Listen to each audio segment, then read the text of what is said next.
Now, my relationship with Full Metal Panic is actually one that's a bit conflicted, as I didn't actually watch Full Metal Panic originally. See, back in the mid 2000s, I had something called Anime Network on Demand, and that's why I got into a lot of broader anime series, aside from the ones that my friends helped me get through less than legal means, as it were. And while the original Full Metal Panic was on that network, a lot of the series would come and go. The episodes would only be available so often. What was available was actually Full Metal Panic question mark Fumoffu, which is basically all the more comedic elements of the series. Now, the series of Full Metal Panic centers around a kind of anti-terrorism organization called Mithril, and their efforts to stop terrorism in all places around the world. A privatized military organization with cutting-edge weaponry, and a lot of that weaponry is controlled by special people called the Whispered, who have this innate ability and intuition that allows them to create powerful devices and machinery and so on and so forth. They have this special connection with all things machinery. So, the special, more or less. And so we have actual child soldier Sosuke Sagara, who is sent by Mithril to protect this one kid named Kanami Chidori in a Japanese high school and prevent her from falling into the enemy hands, whoever the enemy may be, basically. He's essentially a contracted bodyguard. They know that Kanami Chidori has a lot of latent potential, but they can't really just go up and kidnap her for those ends. They're trying to at least allow her to have her own social life, with Sosuke just acting as a type of bodyguard. And while the normal series, of course, is very straightforward, plays things very by the book in terms of an anime series, big bads come to the forefront, try to capture Kaname. Sosuke Sagara helps fend them off with the assistance of fellow operatives Melissa and Cruz, all led by this young child prodigy named Tessa Testarossa. It's a lot of military tactics, giant robots, all that good stuff, but I mean, the giant robots are cool, but they're not iconic as the characters. That kind of becomes the problem with Full Metal Panic. The characters themselves are just so fun. There's a lot of personality behind them, and the idea of this 17-year-old kid living in this average, everyday high school being this overbearing protector of Kanami, who has her own anger issues because of how heavy-handed he can be, even in situations where he doesn't need to be. There's a lot of hilarity behind that. And that's literally why they created Full Metal Panic Fumoffu, because it capitalizes on all the hilarity of Sosuke Sagara being in this high school setting and just really plays it up for laughs to the utmost. And that's the version that a lot of people really resonated with, at least back when I was younger. And that was the version that a lot of people mostly originally saw. And honestly, I would say watching Fumoffu before you watch Full Metal Panic really does help to endear you to a lot of these characters, even more so than the actual series. Because I'm not sure if I would have actually watched the original Full Metal Panic, because it seems very generic for the most part.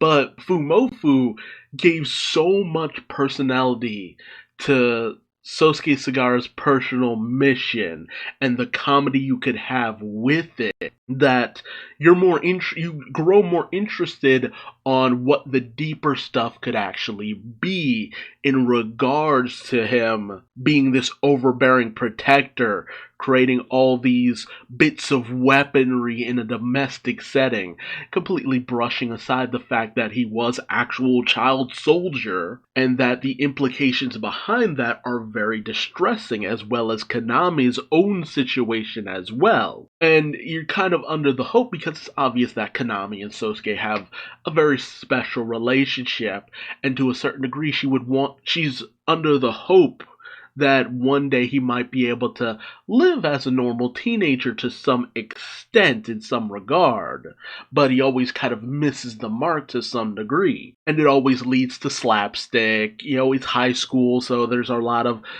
interesting and funny settings, beach episodes, all that good stuff. And so by the time I actually got around to the actual series, I was fascinated because I'm just like, okay, so there's actually a plot behind why this guy is protecting this girl and his obsession behind it. And, I was actually very intrigued going forward. And I was kind of saddened that there was never any real follow-up because it's based off of a light novel. Once you got to the second raid, which was the second season, and things got a lot better in the second season. Again, not to say that the first season is bad, it's just that the second season just had a lot more payoff, especially with the main villain, Garon, who's trying to capture the girl, and he just has this presence behind him that is just very fascinating. He's a very hardcore terrorist, and coming to the conclusion of their clash was actually very fascinating to get through because there is just the payoff. Once you get to the payoff of this terrorist versus anti-terrorist Counter-Strike situation with robots, it's actually very fascinating. Now, I will admit I have yet to watch Full Metal Panic Invisible Victory. As far as I'm aware, there's a lot of payoff there as well. But it's another situation where, the second raid, the second season of Full Metal Panic, that was the last thing that came out, that was 2005, man. So it's a massive gap from 2005 to 2018 where Invisible Victory came. So I'm already kind of backlogged on a whole lot of other things, but I am interested to see if it concludes everything and is a decisive conclusion. I always wondered why it's called Invisible Victory, but then I realized it's IV, which is Roman numeral for 4, since you have Full Metal Panic, Fumoffu, which is technically the second season to a certain extent, second raid, and then, Invisible Victory. So it's the 4th Full Metal Panic series. But that's several years ago at this point, so I'm curious if it concludes anything in regards to the series. I haven't heard a lot of people talk about it, but I am overall fascinated with the series and where it goes, because over the course of the series, Konami's life really does end up uprooted in a lot of situations because of the fact that she is this sought after entity and she has to be put on the ship that Mithril has, and she interacts with the crew in certain ways, and it's a little bit fun, and she's a little bit of a fish out of water. But it always gets me because I was introduced to Fumoffu first, where Konami is a very in charge entity, of course, because it's high school and she's a very capable person in that situation.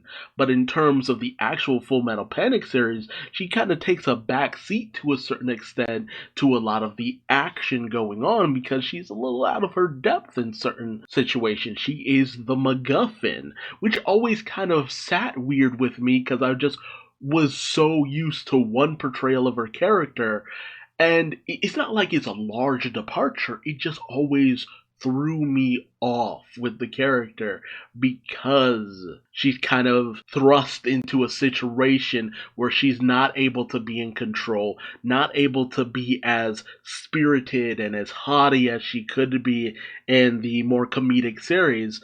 And I don't know, it always felt weird to me. But let me know your thoughts in the comment section below. What did you think about Full Metal Panic and its relative series Fumoffu, and how different the takes could be? Did you find the one to be jarring over the other? Which version did you watch first? Are you more about the comedy or are you more about the action? Did you feel that honestly the robots seem very bland to me? And that was always the biggest downfall. They're just robots never really caught my attention, and I wonder, did you feel that as well? Or were you actually very invested in the robots and stuff like that?